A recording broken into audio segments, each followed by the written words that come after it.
There's no feeling more intense than starting over. If you deleted your homework, or if you left your wallet at home and you have to go back after spending an hour in the commute. If you won some money at the casino and then put all your winnings on red but it came up black. If you got your best shirt dry cleaned before a wedding and then immediately dropped food on it. If you won an argument with a friend and then later discovered that they just returned to their original view. Starting over is harder than starting up. If you're not ready for that, like if you've already had a bad day, then what you're about to go through might be too much. Feel free to go away and come back. I'll be here. Alright, thanks for coming with me on this trip. I'll understand if you have to take a break at any point. Just find a safe place to stop and quit the game. And don't worry, I'll save your progress, always, even your mistakes. This game is a homage to a free game that came out in 2002, titled Sexy Hiking. The author of that game was Jazzuo, a mysterious Czech designer who was known at the time as the father of B games. And B games are rough assemblages of found objects. Designers slap them together very quickly and freely, and they're often too rough and unfriendly to gain much of a following. They're built more for the joy of building them than as polished products.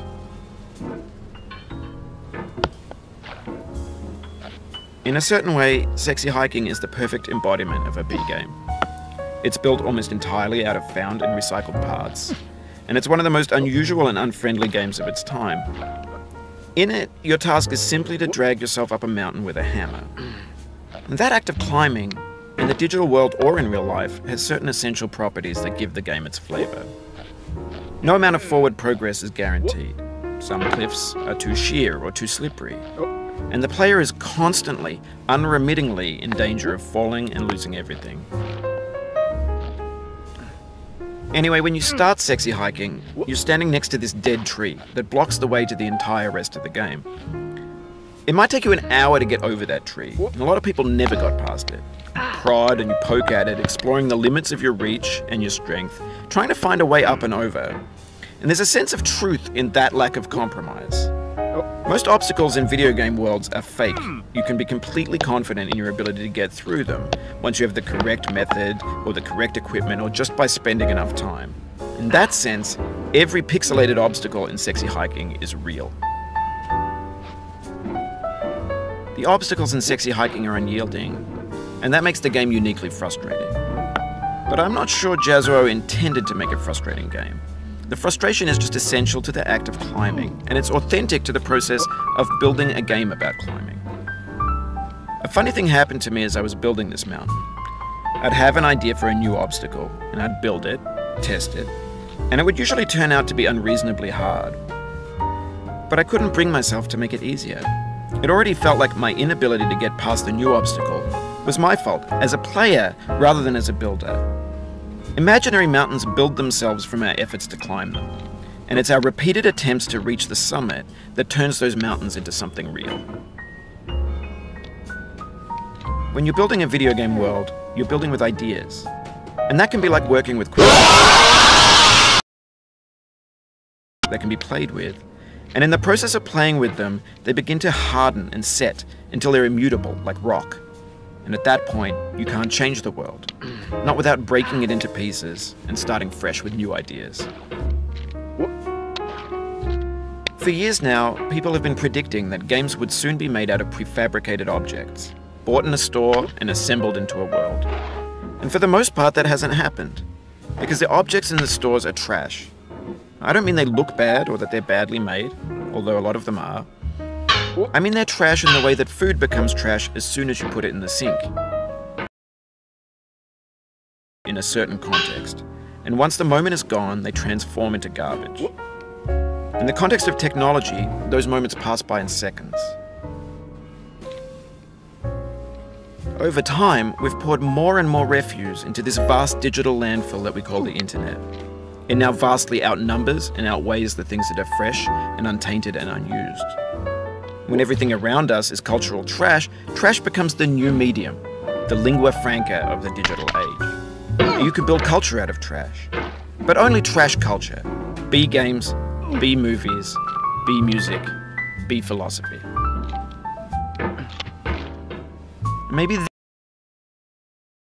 a monstrous mountain of trash, the ash heap of creativity's fountain. A landfill with everything we ever thought of in it. Grand, infinite, and unsorted. There's 3D models of breakfast, Gen X's fanfic novels, scan magazines, green screen Shia LaBeouf, banned snuff scenes on LiveLeak. Facebook's got lifelike bots with unbranded adverts and candid shots of Kanye and Taylor Swift mashups, car crash epic failed GIFs, Russian dashcam vids, discussions of McRibs, discarded, forgotten, unrecycled, muddled, rotten, untitled. Everything's fresh for about 6 seconds, until some newer thing beckons, and we hit refresh. And there's years of persevering, disappearing into the pile, out of style, out of sight. In this context, it's tempting to make friendly content that's gentle, that lets you churn through it but not earn it. Why make something demanding if it just gets piled up in the landfill, filed in with the bland things? When games were new, they wanted a lot from you. Daunting you, taunting you, resetting and delaying you. Players played stoically. Now everyone's turned off by that. They want to burn through it quickly, a quick fix for the fickle, some tricks for the clicks of the feckless. But that's not you, you're an acrobat. You could swallow a baseball bat. Now I know, most likely you're watching this on YouTube or Twitch, while some dude with 10 million views does it for you, like a baby bird being fed chewed up food. That's culture too. But on the off chance that you're playing this, what I'm saying is, trash is disposable, but maybe it doesn't have to be approachable. What's the feeling like? Are you stressed? I guess you don't hate it if you got this far. Feeling frustrated? It's underrated. An orange is sweet, juicy fruit locked inside a bitter peel. That's not how I feel about a challenge. I only want the bitterness. It's coffee. It's grapefruit.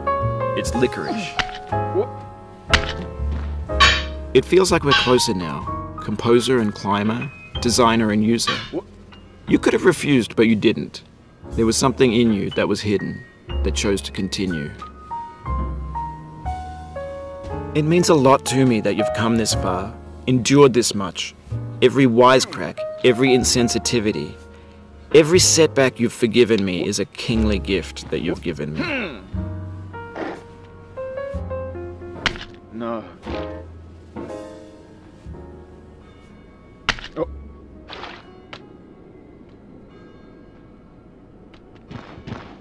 Oh, you just lost a lot of progress. That's a deep frustration, a real punch in the gut. What? What?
We have the same taste, you and I. It's not ambition, it's ambition's opposite. An obdurate mission to taste defeat. You'll feel bad if you win, so I put this snake in for you.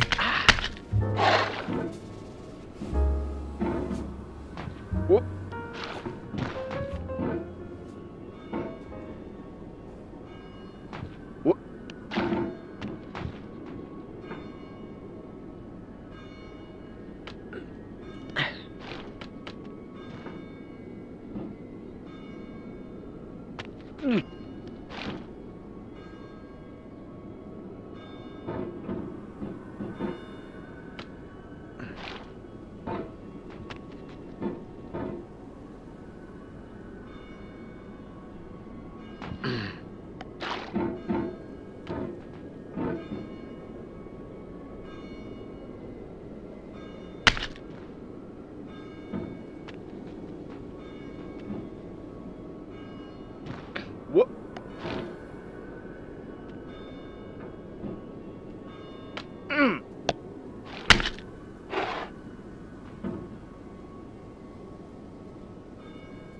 What?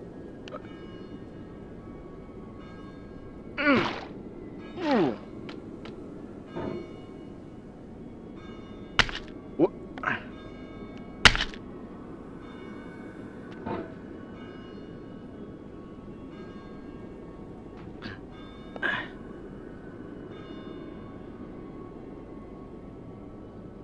Oh.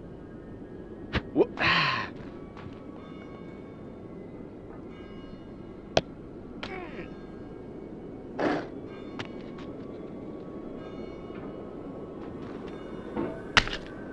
Oh.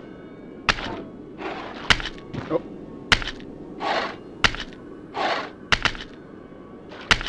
Have you thought about who you are in this?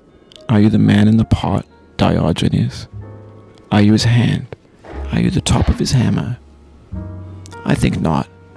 Where your hand moves, the hammer may not follow, nor the man, nor the man's hand. In this you're his will, his intent, the embodied resolve in his uphill ascent.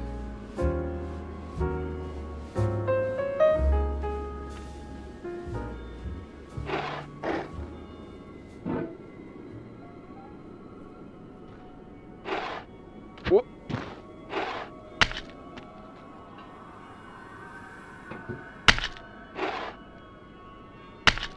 What?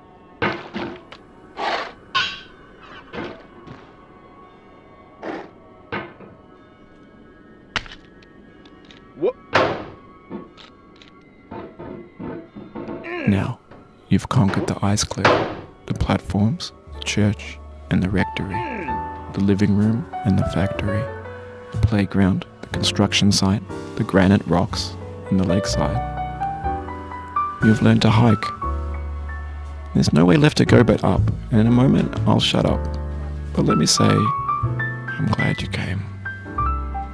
What? No.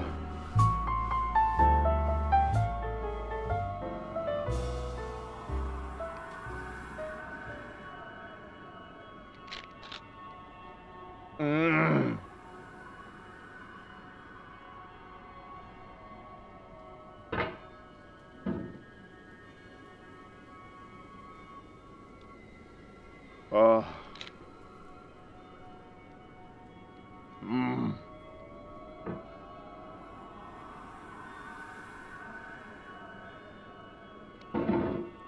Ah.